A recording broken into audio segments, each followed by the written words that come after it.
5. Huwag magpapapasok ng ibang tao.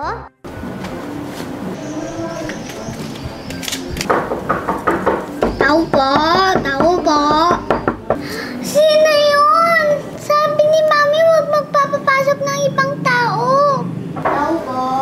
Sino yun? Sino yun? Sino yun?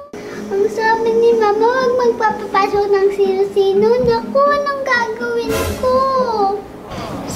Sino yan? Si Twix to? Sinong Twix?